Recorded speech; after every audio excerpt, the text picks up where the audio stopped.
So my name is Chief Chikopala, popularly known as Chief His Royal Panwine Powerless. Chief the Honorable Zebrudaya Explains, alias 430. MON without EY.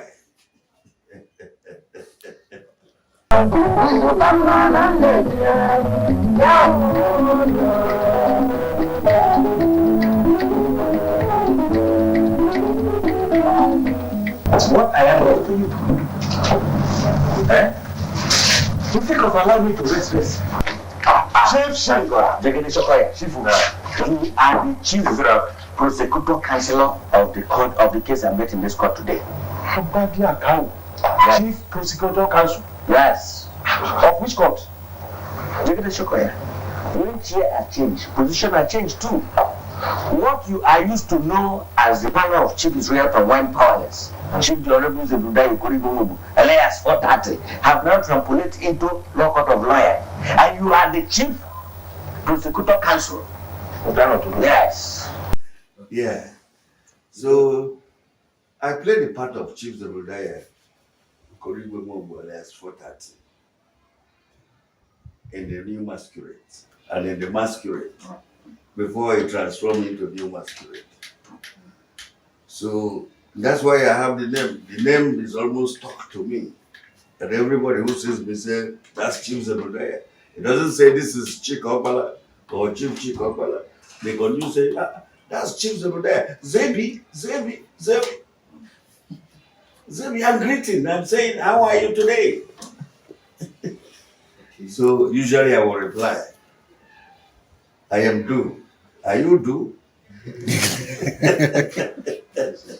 Right. So that is Chief Chikopala. That is Chief Zebrudaya Explains, alias 430. MON without EY.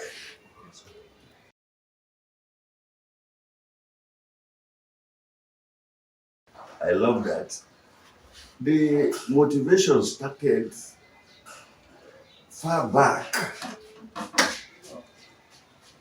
in the 60s when I was in elementary school. There are these people that come from Port Harcourt to Ahoda. I lived in Ahoda with my parents. Ahoda is a river state. So I lived in Ahoda with my parents, and they registered me into government school Ahoda. It's a primary school. And every weekend, there's a kind of contingent that usually comes from Port Harcourt into Ahoda to showcase film. They call them Faraday films. They come from Port Harcourt to Ahoda, and they come to our school, the government school Ahoda. There are so many schools in Ahoda, but they prefer government school Ahoda. So when they come in, those of us who are, boys, we should know boys. We go closer to them and they say, okay, 1, 2, 3, 4, 5. They will just come out of us and say, now, we want you to help us build a fence. Make a fence of raffia, Igungu, the raffia, to use it to barricade the way the audience for the film will come in and pay fees. Shilling. One shilling. It was in the 60s. So we as boys, we had hopes that after doing the first scene, at least we have a free entrance into the film. So when they come, we will go and do that. But surprisingly, they wouldn't allow us in. Not minding that we went and fetched the palm fronds and then dig the place and look for ropes, raffia ropes to tie up the fence. They will refuse us entry. So we said, okay. Next time they came, we tried to do something. We had 3 or 4 of us. Me, Owen Okroba, and Whitey. you know, where they had boys and not boys. And we were in the same class. We were in class 4. No, no, no, no. I did class 4 and 5 in John Grammar. We were in class 2, uh, 2, 3, 4. We were in class 2 at that time. So we are small, but we were doing something big. Next time, we said, okay, since they have selected us to always do the barricade for them to take their fees, and they wouldn't allow us in, we know what to do. So we now barricade and then leave the toilet area, you know, as a adjoining wall. The toilet is there, and the toilet at that time used to be bucket toilet, bucket latrine. So the Zebrus come and pull out the bucket, empty into their own, and put back. Now, we used to do it. So when we come, we would, after doing that barricade, at the time of film, the 4 of us will come up and go through the backyard. I mean, through the where we provided for for for the toilet. We will pull out. One of us will pull out, or 2 of us will pull out the bucket. Then the first person will move in through the bucket. I mean, through the hole. You know, there are 2-legged things like that. So we'll pull the bucket out, and the first person goes and signals us whether the road is clear, and whether any security man is around to go in and parabrating. And once he signals us by whistling, then we know that the road is clear. But if there was no whistle, we know that the road is not clear. So we all stay back. And when this one whistles, we need to jump into the toilet and get into the arena and then maintain our seats, you know, like we big boys. So, and the next morning we will tell the story. I mean, on Monday, this used to be on Friday or Saturday. Monday morning, the 4 of us will now tell the rest of the class the story of how it happened. Then they used to show a film of John Wayne, you know, the cowboy films. They shoot boy. And then we like the way they jump onto their horses, and then the way they attack their opponents, and all that. So we were so engulfed in that. We just move in and tell the whole class. And so the class depended on us every Monday to tell them the story of what happened in the film. Because apparently their parents would not allow them to come out at that time of the night, 7:38 in the night, and then come back. So, but I would think my father doesn't come back in time from his business. So about 7 o'clock, I had bailed out, you know. And then when we finish the film, I come back, I sneak in. Usually my bed, you know, in those days, you have room and parlor. The room is where daddy manufactures his children. Then parlor, those manufacturers sleep in the parlor with the housemates, with the houseboys. You know what I mean? We could be about 8 in the parlor of the 2 rooms. Then he and his 2 wives will sleep into, in the inner room with 2 beds. So either he goes to my mother's bed or he goes to my stepmother's bed. But then my own is under the bed in the parlor. There's a parlor bed always. This is a 2.5 feet or 3 feet bed. 2.5 feet. Small parlor bed. So I will usually go under it, use blankets to cover so that nobody will see me. Now when I come back late in the night after the film, I will now dive Enter the bucket. So he wouldn't know that I sneaked out because he never liked me going out of the house, especially at night. So what happened was one day we were caught. The one the Owen, no, Okroba. After we had I and the other guy and Whitey had pulled out the bucket, Okroba went in. As I tried to go in, unfortunately, a lady had taken position to poo. So as soon as the boy put in his head, I think it was the woman was purging or something. The woman was purging. So the boy shouted and pulled out himself. Unfortunately, the nail, it's a kind of, if you push in the bucket, you cover it so that the smell doesn't come out. You cover it with it has door. The kind of two, you can separate the doors and then push back. So the nail of the door, the door of the bucket toilet caught him behind by his neck. There was a deep cut because he came out by force. And so that nail moved him and then brought out. The blood was too much.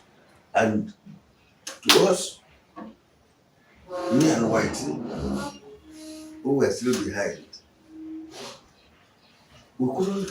there was nothing we could do but to run away. Because if the owners of the film caught us, we're in trouble. Eh? And if the lady who was going to the toilet happens to come out, we're in trouble. So we'll abandon the boy there and run home. By the time I got to the house, I dived again as usual. It wasn't quite submitting, we live around just like this, like the the neighborhood like this. The father of Okroba and the mother dragged him by hand. He was still bleeding. Came. My father's name is Daniel. Say, Daniel! That's the way. Daniel! Mwake bula mwamo. That's the way, the river people speak Igbo. Mwake bula mwamo. Mwake bula mwamo. Agame kwekwa yao. Agame. Okuruba himself was a member of the House of Eastern House of Assembly. So usually he goes to Enugu. The headquarters of Eastern Region at that time was Enugu. So he goes to Enugu most of the times. Unfortunately, that weekend, he didn't go to Enugu. It was bad. So he dragged the son with the mother. What Daniel? Daniel. Where is Daniel? Where? Your son has killed my son. Oh. Yeah. So my dad came out with that his kind of, there's a way the elderly people, the daddies in those days, they tie their wrapper, not by the waist, but they pass it the other way around. So he came out. Honorable. I'll get it. What is wrong? I said, look at my son. Look at him bleeding. Your son had killed my son. I don't know what he did to my son. Hey. I couldn't know what to do. I didn't know. I just started snoring, as if to say I never went out. I was sleeping all the time. So the mother just came out and pulled me by the leg, dragged me out of from under the bed, dragged me out. He said, "Go and you have killed a bird. You have killed an animal. Go and chop your animal." I said, "What happened?" He said, you're asking me what happened. You don't know what happened. So the boy started explaining how the thing happened, how we pulled the bucket, how the first boy had gone in, and then he wanted to go, and somebody, unfortunately, a lady, not even a man, came and was easing herself, not just the urine, but also I think that she was punching. So it was passing out physics, and that it was terrible. So she pulled out, in the attempt to pull out, the nail on the lock of the, got him wounded at the spine, just by his neck and spine. So I didn't know what to do. My mind just flew because I knew my father. He has never wanted me any day to go out for any show. Even when they do egelege, that's what they call egelege. That's egelege is wrestling. Used to be in the town. They organize wrestling and for festivals. They have wrestling festival. So, but from time to time, they practice before the festival. You would never want me to go near that festival, to go near the practice, the Egelege people who are trying to know who will be the champion and all that. So in this case, they asked me, what they are saying, is it true or false? Before I could answer, I didn't know he hid his cane, Koboko. He dealt with me. He nearly killed me. He said, you must cry here today. So he begged the honorable and the wife. He said, sorry. I'm sorry, on my behalf. He was pleading to say, don't worry. I will take the boy to the chemist. Then we don't have pharmacy. We have chemists. So he said, okay, let us go to the chemist. So plus me, all of us marched to the chemist. We were not too far away. The chemist treated, did everything he would do and all that, and then made sure the boy was at least recovered a bit. Gave him some tablets, some painkiller tablets and all that. So he calmed down. Cooled down. So because of that, I was seriously interested in the movies, especially cowboy films. I must watch it. The other one they now do, I don't understand them. After when they go into the main film, I wouldn't understand what they're saying. But you say the cowboy, I must watch cowboy. And I must tell the story in the class when I go to the class. So my father said, look, if I leave you here, because I'm not always at home, he goes to Port Harcourt almost every 2 days to go and buy goods and come to Ahoda for sales. If I leave you here, you will spoil. Now you have nearly put me into trouble with an honorable. Do you know what is honorable? People who represent this whole community or county council in Enugu, from Ahmad River State to Enugu. Do you know how many miles it used to be? Then it was miles, not kilometers. So I don't know. He said, okay. You can, before you put me into trouble, I will first put you into trouble. So at the end of that session of the year, and we were trying to start another year, he told me he was going to take me to the place they call Joy Grammar. Joy Grammar is in Ngeni. It's about 14 miles away from Ahoda. But there's no road in those days. No, even the road to Mbiama, if you're going to Mbiama, Sagbama, and all that, to go to Koto, that's the way you find Joy Grammar. Their roads were not tied. And rivers. So vehicles used to stop in the bad roads, in the muddy roads. They were quite muddy. And so no vehicle gets to Joy Grammar. It's bicycle or Land Rover. That's what you can use on that road. Nobody has Land Rover. The people who had Land Rover were the Americans who were operating Baptist Hospital in Joy Grammar. They're the ones that have Land Rover. So they send their driver to come to my father's filling station to buy fuel, maybe about 14 drums or thereabout weekly, because they also run their diesel and all that. There was no NEPA, no electricity, but in where they are living there. So they have this um, um, uh, this kind of generator, high power generator, which consumes fuel, and it is for the whole hospital. So they come every week to take about 7 to 14 drums of fuel. So by that kind of relationship, he developed friendship with the driver, Mr. Miller. It was Mr. Miller, a native of Joint Grammar. So he developed relationship, and then went and stood and talked with him because Mr. Miller was telling him he would not need a houseboy that will guide his son, who was about 8 years or thereabout, that's 7 or 8 years, to go to school. No, no, not 8. It was me who was 8. The son was about 4, elementary school, kindergarten, elementary, 4 years, 4 years. So somebody to be escorting the son to school and back. So my father told him, I have somebody who will do that. It's me. Chika will do that for you. What happens now is that I'm going to give him to you. He lives with you, goes with your son to school, and comes back home.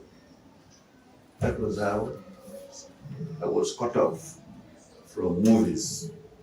I couldn't watch my John Wick. I couldn't watch any other film and all that and all that.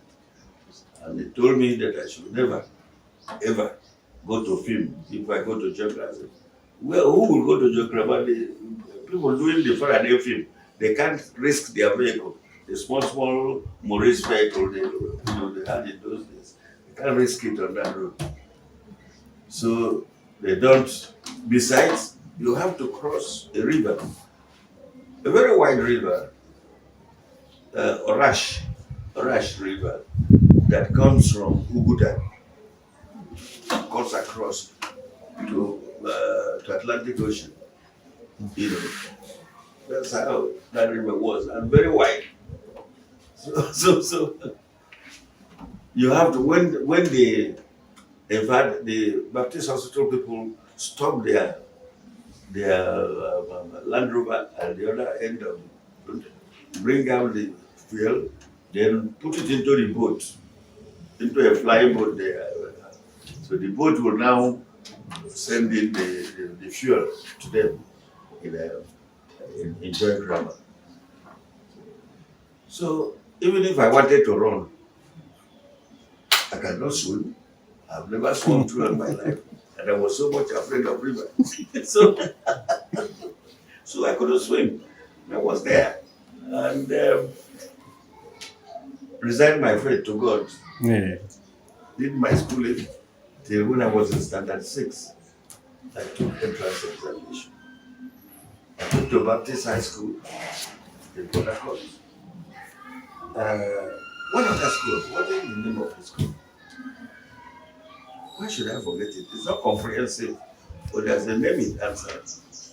So it was also in Port Harcourt. That one was in Borokri. So I passed the two. My father said, your senior brother is already in a grammar school. He's in a Okrika Grammar School. You, my second son, I would rather want you to be an accountant. I want you to be a bank manager. My business, somebody has to teach me how to handle my money. So you go and do a secondary commercial school. You know where I got the entrance paper for me. I feel they invited me for entrance, and I went to Onisha, sat for the entrance, and passed. He said, that's the one you are going to. I said, Daddy, I want to go to Port Harcourt. Which one? What is where I'm going to Onisha? He said, no, you are going to go to Onisha, you are going to study there, and then come back, and from there you enter university and go and do accountancy. That's what I wanted to do. In the school you are going, Prince Memorial High School, Onisha. commercial, secondary commercial high school. You learn bookkeeping. Bookkeeping concerns accountancy. So you from there build up until you get into the university. And then go to do accounts. I mean accountancy. Well, I had no choice than to move in, go to audition. When I had finished with track grammar, I had taken my standard 6 examination, you know, and then went to audition because I passed the entrance, passed the interview. Said, okay, that's where you're going to be. So that I don't want to see you again in Faraday field. I don't want to see you again near field. That will disturb you. You will not, you won't be what I want you to be. I said, yes, sir. My mother told me to be careful. Do what your daddy said. Otherwise, you won't continue with your schooling. You'll be a dropout and be a houseboy forever. So I said, okay, no problem. I'm going to do my best. I've agreed with you people. I've gone to school. I've forgotten about films and all that for 2 years now. Because I did class 5 and standard 5 and standard 6 in joint grammar. So for 2 years I had forgotten all about film and all that. And I didn't even know where my colleagues were. As Owen, Okuruba and all that. I didn't know where I had missed. No, 2 years is quite a long time. I've missed them. And I only come home during the holidays. So that was how I developed interest in film. That was in a model. So when I go to Prince, you know, usually your first year, you people parade, and then the senior boys, especially class 4, class 5, they will come and look at the new intakes and choose who is going to be their boy, you know, and they become a worker, right? So one of them, Jonathan Genzo, came and chose me to say, look, you look bright, you're going to be with me. And the kind of bed we had in Prince was one stair, the boy stays up, the other stays down, you know. So it was that kind of one stair bed. So I was staying up, and you have to, every day you have to jump up and go to your bed to take your sleep or to take your siesta and all that. So then the guy so liked me that when we had holidays, when we had a break in the secondary school, he said I must follow him to his brother's house that is also living in Onisha. 18 Iweka Road or so. We have forgotten the number. Iweka Road. You know, so I followed him. Went there. The senior brother was also showing film. So he asked me and his brother, Jonathan, that's my organizer with school, to always go and preview films. He will go and show in the village. Villages like Enugu, where are they? Okay, Titi, Oka itself, you know, Oka town and all that. So we go there to show the films. I said, ah. So where I went in to preview films, I saw cowboy films too. God, I said, look at this film. Ah, cowboy again. What my father nearly killed me. Said I shouldn't go near film again. Thank God, I won't go to holidays in my father's house anymore. All the holidays I was spending with my guy in school, which I did.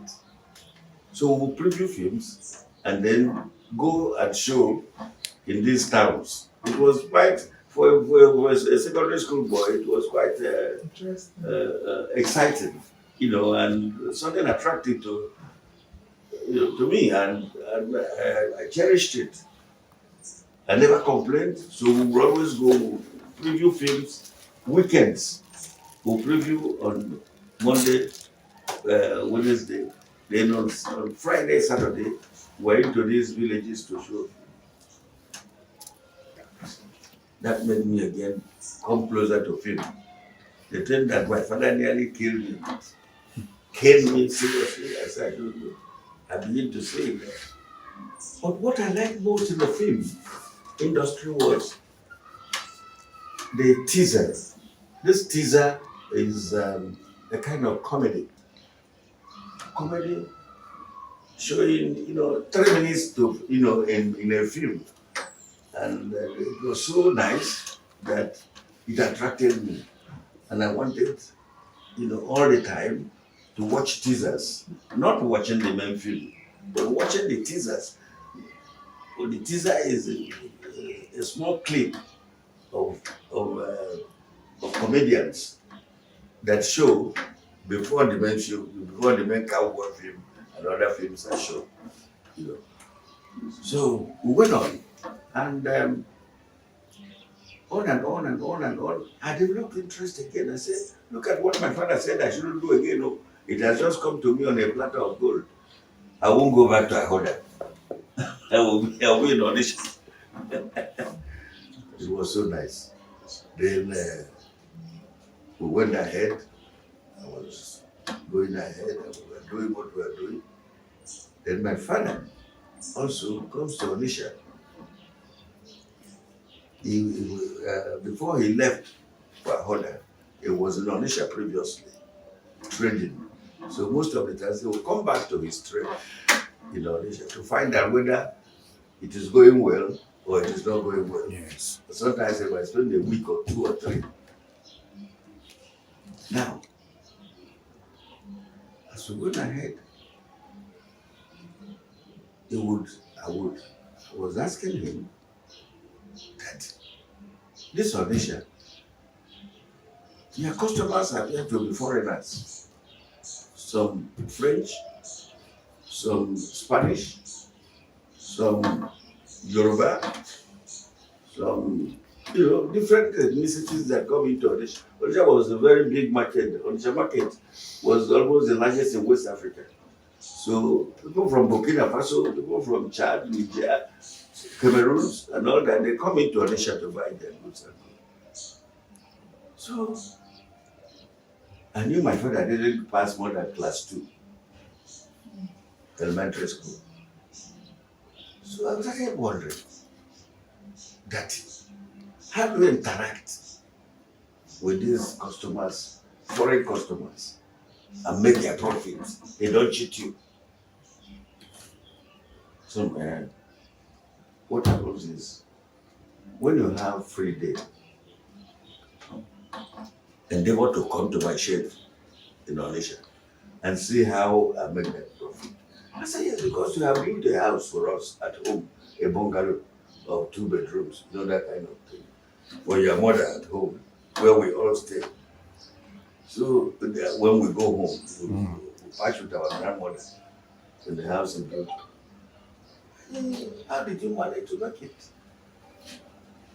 So when you come to the market, you will see me interact with my customers and see whether they will cheat me or I will get profit from them. So I endeavored to go to his shed on the free days. On Saturdays we have free days. On Saturday I will go very early in the morning. I've taken my bath and with leg now we don't take bus from Onisha. Very, very far up place, Oka Road, down to Onisha main market. We trek it. So I will leave after breakfast by 7:30. I'll just leave to the market. And then I will be there watching my father speak.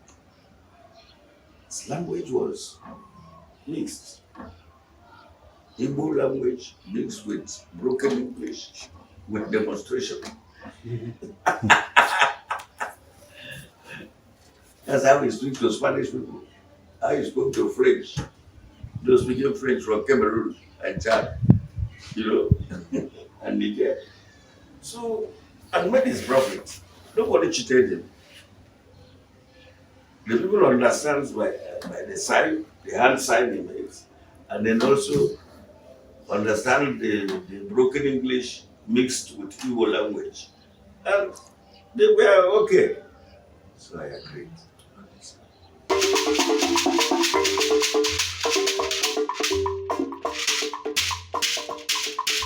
Aya je na-eke je n'oyi je n'afọ je na nkwọ ọ ga-adịgara mma nwakwara ka odogwu eze tabi aja nkwa ji enwe ụgwọ ekele ihe emere gị ihe kele ihe tinye uche chere emere gị eze n'ụwa